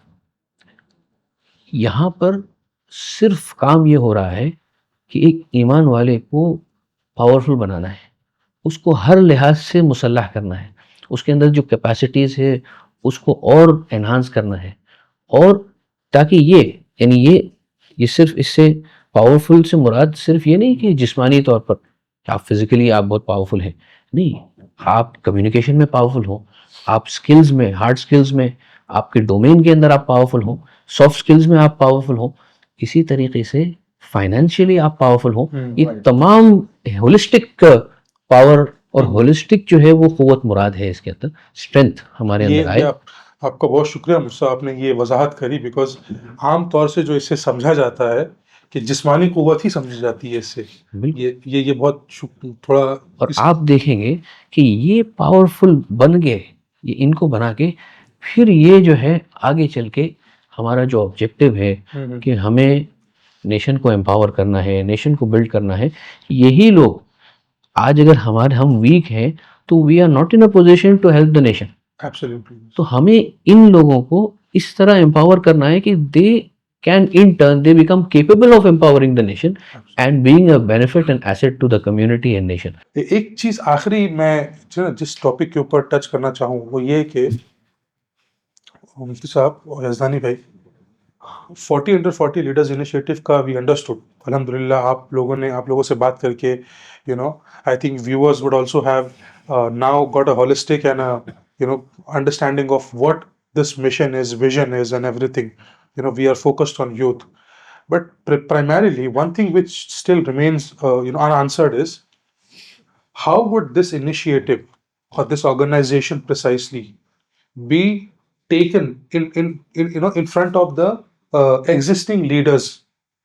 How are we trying to किस तरीके से हम उनके साथ काम करेंगे, जो existing हमारे community के या socially जो leaders हैं, how should they perceive us, what is a message for them as well. So if it can आप लोग थोड़ा सा इस बारे में भी मुफ्ती साहब अगर थोड़ा सा रहनुमाई फरमाएं कि क्या exactly what is it something that they also should take away from this organization. देखिए बहुत सारे तरीके से हम लोग वो कर सकते हैं। बेसिक तो ये है कि हमारा इशू ये है कि हम जो ये एसेट्स क्रिएट करने की कोशिश कर रहे हैं, this is in no way trying to bypass और trespass the authority of the existing leaders. हमने पहले ही ये बात कर दिया कि हमारे यहाँ पे लीडरशिप इज मॉडल हमारा सर्वेंट बेस्ड लीडरशिप है। करेक्ट। सैयदुल कौमी खादिमुहुम, ये हमारा मेयार है और हमारा नारा है कि असल जो है, जो लीडर है वो सर्वेंट खादिम है। ही इज, उसका बुनियादी मकसद सर्विस है, सर्विस ऑफ द नेशन। तो हमारा तो वहाँ उनसे कोई टकराव ही नहीं है। हाँ, अलबत्ता इस सर्विस के अंदर हम चाहेंगे कि वो हमारे साथ, वो किसी तरीके से जो चीज़ें उनके पास है वो हमें दें, जो चीज़ें हमारे पास है खुसूसियत के साथ, जैसे जो ट्रेंड हमारे पास ह्यूमन रिसोर्सेज है या मैन पावर है वो हम उनको देंगे, जो उनके पास है वो हम उनसे लेंगे। और ताउन के साथ हकीकी तौर पर हम, जिसको मैं कहता हूँ कि पेट्रियाटिक बनेंगे। देखो, हम पेट्रियाटिज्म, वतन की मोहब्बत दावा करना बहुत आसान है। ये मैं हर एक से कहूँगा, जो भी लीडर्स भी हैं, जो हमारे नौजवान हैं, कि हकीकी पेट्रियाटिज्म, जब हमने कहा भाई हम फलां से मोहब्बत करते हैं, वतन से मोहब्बत करते हैं, ये हकीकी तौर पर दावा तो बहुत आसान है, लेकिन ये रियलिटी में कब ट्रांसफ़र होगा कि जब देखा जाएगा कि आप उस मोहब्बत के तकाजे पर अमल कर रहे हैं कि नहीं। How much are you benefiting the nation, how much are you contributing to the progress and the success of the nation, तब आपकी बात में दम होगा। सही। भाई हम वतन अजीज से मोहब्बत करते हैं, वी आर पेट्रियाटिक। आपने क्या दिया वतन को? ठीक है, हम ये बात एक यहाँ पर मैं वजाहत कर दूं कि हमारे असलाफ ने बहुत कुछ दिया है। हम असलाफ की कुर्बानियों को ना हम उसको ख़त्म कर सकते हैं, ना तारीख़ को हम मिटा सकते हैं, ना मस कर सकते हैं। हिस्ट्री अपनी जगह पर है, लेकिन इस्लाम का एक किरदार और एक यूनिक फीचर ये है कि वो अपने फोर फादर्स को की अचीवमेंट्स के ऊपर जीता नहीं है।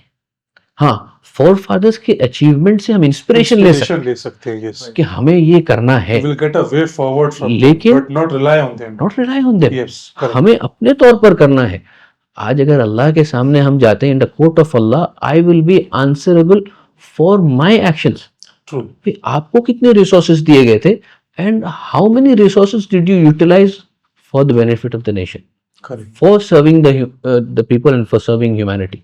ये मुझसे सवाल होगा, ये नहीं सवाल होगा कि आपके बाप दादा ने ये किया, ये किया। सब मैं यहाँ एक पॉइंट ऐड करना चाहूँगा। This is where you know what I say, the concept of dual accountability comes in. Right. We are also accountable to the nation. We are also accountable to our obligation towards our religion as well.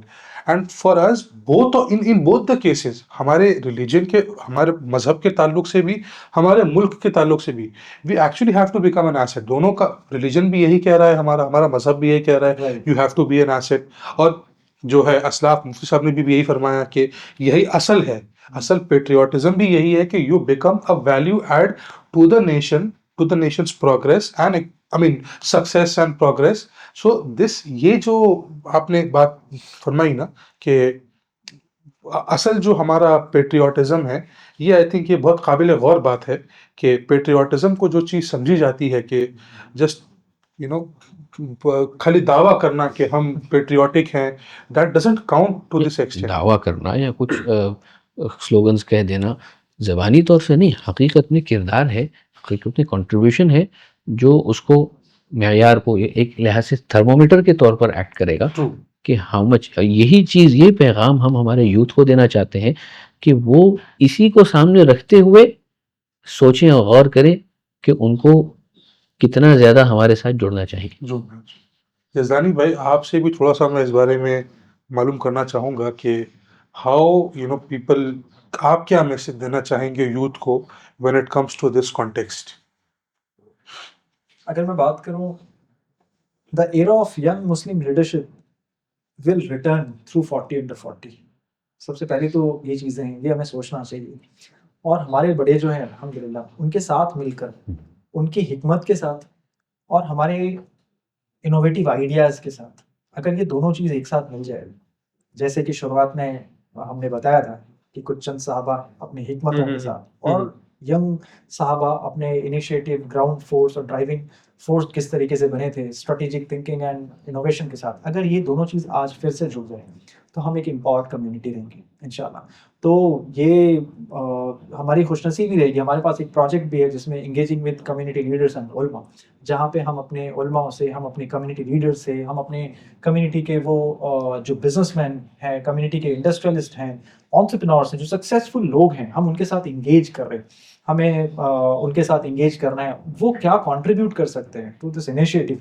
Either they can contribute, उनके उनके पास क्या क्या resources हैं, वो guide कर सकते हैं, वो मेंटोरिंग कर सकते हैं, वो कनेक्ट्स दे सकते हैं, वो माल खर्च कर सकते हैं, वो हमारे प्रोजेक्ट्स को अडॉप्ट कर सकते हैं, वो किस तरीके से भी चाहे वो अपनी रिसोर्सेज को इस इनिशिएटिव में लगाए, वॉलंटियर कर सकते हैं, वो टाइम दे सकते हैं। आज आज बहुत सारे ऐसे हमारे बिजनेसमैन हैं, मीन्स वो जिस तरीके से चाहे वो अपने उनके पास जो रिसोर्सेज हैं वो इस इनिशिएटिव को हेल्प कर सकते हैं। हमारे पास क्या है कि हम वैसे प्रोजेक्ट्स को लेकर आ रहे हैं जहाँ पे हम अपनी कम्युनिटी को एम्पावर कर सकते हैं। आज के ज़माने में टेक्नोलॉजी, जो कल टेक्नोलॉजी थी वो आज पुरानी हो गई।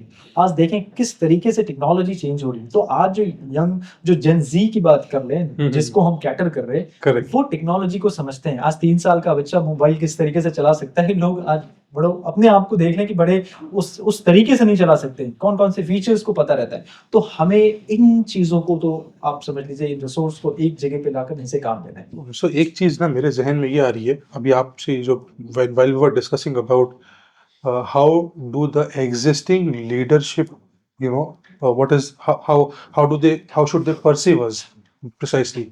One thing which जो मेरे जहन में आ रहा है वो है कि हमें उनसे ये एक्सपेक्टेशन है कि वो अपने एक्सपीरियंस और अपने तजर्बे के साथ हमें गाइड करें, because that is Right. How, वो यही मेजरली जो अभी आपने भी बताया, या तो वॉलंटियर करें या रिसोर्स दें और सब चीज़ें, ये सब चीज़ें तो बहुत अहम है ही अपनी जगह, बट जो आई थिंक इनवैल्यूएबल है वो है उनके एक्सपीरियंसेस। Right. वो उनकी जो जर्नी रही है, because they are the first line, then we have to have the second line of leaders coming up, Right. who will then contribute to the nation's progress and development as well. So ये अगर चीज के they can share their experiences and guide us, how do we take this forward, how have they taken, उनके दौर में जो हालात थे उस हिसाब से उन्होंने कैसे आगे बढ़ा, वो अपने एक्सपीरियंसेस हमारे, ये आई थिंक अगर वो एक बहुत बड़ी हमारी एक्सपेक्टेशन हमारे Right. एग्जिस्टिंग कम्युनिटी लीडर से रहेगी। और दूसरी एक अहम बात मैं दोहराना चाहूँगा कि the existing leadership in no way 40 under 40 organization is in we're not is in competition to the existing leadership, so to say। थोड़ा सा और इसको बताऊं तो कंपटीशन भी नहीं है और neither are we trying to take their seat as well, just that we collaboratively work। हमारे पास hands हैं, human resource हैं, we do the groundwork, you Right. assist us with the strategy and everything। I think that's what हम जो हमारे existing community leaders और जो leaders हैं उनसे हमें ये expectation, राइट मुफ्ती साहब? बिल्कुल बिल्कुल। एक आखिरी मैसेज हमारे व्यूअर्स के लिए कि अब हमारी तरफ से उनके लिए क्या मैसेज है, those who are watching till now, अब तक इतना देर से देख रहे हैं, एक उनके लिए एक आखिरी मैसेज मुफ्ती साहब आपकी तरफ से, यज़दानी भाई आपकी तरफ से भी, सब आपकी तरफ से कुछ मैसेज बहैसियत एक हमारे अमीर भी होने के, प्रेसिडेंट होने के, you an established mufti, practising mufti as well, what is the message from the organisation you would like to convey to the youth?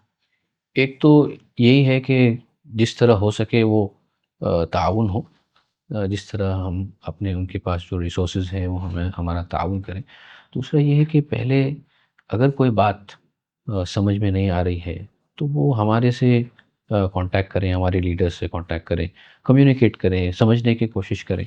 इसलिए कि बहुत सारी मर्तबा मिसकंसेप्शंस होते हैं कम्युनिकेशन न होने की वजह से, कम्युनिकेशन गैप्स की वजह से, और फिर एक वो गलत परसेप्शंस की वजह से बाज़ मर्तबा बहुत नुकसान होता है। तो हाँ, किसी को अगर कनेक्ट करना हो, हाँ, जैसे भी आपने कहा कि किसी को कुछ डाउट है, क्वेरीज है, तो वो कैसे कनेक्ट करें? तो हमारे ऑफिशियल ईमेल आईडी से वो कांटेक्ट कर लें, जो हम यहाँ पर दे देंगे इंशाल्लाह, स्क्रीन पर आ जाएगा, तो उससे वो कांटेक्ट कर लें। और यज़दानी भाई आपकी तरफ से a message for people all over across the nation, कि क्या मैसेज है उनके लिए हमारी तरफ से? असद भाई, the future of our community ये डिपेंड चांस पे नहीं कर सकते हैं, हमें रिस्पॉन्सिबिलिटी लेनी होगी। अल्लाह ने कुरान में फरमाया, अल्लाह उस कौम की हालत उस वक्त तक नहीं बदलता जब तक वो खुद अपने आप को बदलने की कोशिश ना करे, सही अपने अंदर ना जाके। हमें अपने अंदर लेकर चीज़ों को झांकना है, समझना है। अब हर एक इंडिविजुअल यंगस्टर्स जो सुन रहे हैं इस बात को, और उन्हें सामने आना है रिस्पॉन्सिबिलिटी लेने के लिए towards the community, towards the nation, कि हम किस तरीके से अपने आप को एम्पावर करें। इस प्लेटफॉर्म के थ्रू हम अपने आप को कैसे बिल्ड करें, अपनी कम्युनिटी को कैसे बिल्ड करें, और साथ ही साथ अपने नेशन के लिए एक बहुत बड़े से बड़े कंट्रीब्यूशन पे हम किस तरीके से आए, एक बड़ा कंट्रीब्यूटर कैसे बने टुवर्ड्स नेशन। तो तभी हम अपने कंट्री के लिए एक एसेट कहलाएंगे, तभी हम अपनी कम्युनिटी के लिए भी एसेट कहलाएंगे, और साथ ही साथ अल्लाह रब्बुल इज़्ज़त के नज़र में हम एक कवि मोमिन, कवि मुस्लिम के तौर पे हम पेश आएंगे। मैं एक चीज़ आपको कहना चाहूँगा लास्ट में, क्योंकि अल्लाह रब्बुल इज़्ज़त ने फरमाया कुरान में, अल्लाह उस इंसान को उतना ही आजमाता है जितनी उसकी सख्त हो। अब इसको अगर दूसरे पर्सपेक्टिव से देखी जाए तो हर एक इंडिविजुअल यंगस्टर इस बात को समझे कि अल्लाह तुमसे तुम्हारे पोटेंशियल के हिसाब से ही सवाल करेगा। अब आपको ये समझना है कि आप अपनी पोटेंशियल को किस लेवल तक ऑप्टिमाइज कर पाए हैं। हमने अगर अच्छी पढ़ाई कर ली, हार्वर्ड से पढ़ाई किया, पढ़ाई करने के बाद हम एक दूसरे फेसबुक, दूसरे व्हाट्सएप, दूसरी टेक्नोलॉजी डेवलप कर सकते थे, बट हमने क्या किया, हमने कहीं पे जॉब ले ली। मैं इसको समझाना चाह रहा हूँ, कहीं पे जॉब ले ली। हम हालांकि 2 करोड़ के पैकेज पे हम अर्न कर रहे होंगे, बट दूसरा व्हाट्सएप, दूसरा फेसबुक, दूसरी टेक्नोलॉजी डेवलप करने की पोटेंशियल अल्लाह रब्बुल इज़्ज़त ने हमें दिया था। तो अल्लाह हमें हमारे पोटेंशियल के अकॉर्डिंगली सवाल करेगा। आखिरत में हमने क्या किया, हमारे पास 10 लेवल तक की पोटेंशियलिटी थी, लेकिन हमने सिर्फ 3 से 4 लेवल तक ही अचीव किया, और हम सेटिस्फाई हो गए। हमें ये देखना है हमारी पोटेंशियल 10 लेवल की थी, अल्लाह रब्बुल इज़्ज़त हमारे 10 लेवल की पोटेंशियलिटी पे सवाल करेगा, और हमने अचीव अपनी जिंदगी में 3 या 4 किया है। तो हमें ये देखना है इस प्लेटफॉर्म के थ्रू हम अपनी पोटेंशियल को किस तरीके से ऑप्टिमाइज कर सकते हैं, और इस प्लेटफॉर्म के थ्रू अपनी पोटेंशियल को ऑप्टिमाइज कर सकते हैं और कैश ऑन कर सकते हैं कम्युनिटी और नेशन के अपलिफ्टमेंट के तौर पे। बहुत बहुत शुक्रिया आपका।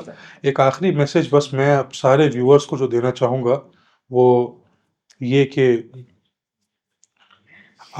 we call upon everyone to join us in this initiative, help build the nation, help let's build the nation towards a progressive developed nation.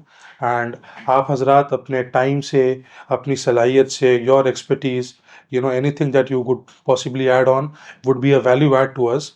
So in case if there's any monetary thing you would like to add, you can also connect with just the official email address. And with this आप लोगों से हम जो है अब इजाज़त चाहूँगा आपसे। इंशाअल्लाह दोबारा मुलाकात होगी। अस्सलामु अलैकुम वरहमतुल्लाहि वबरकातुहू।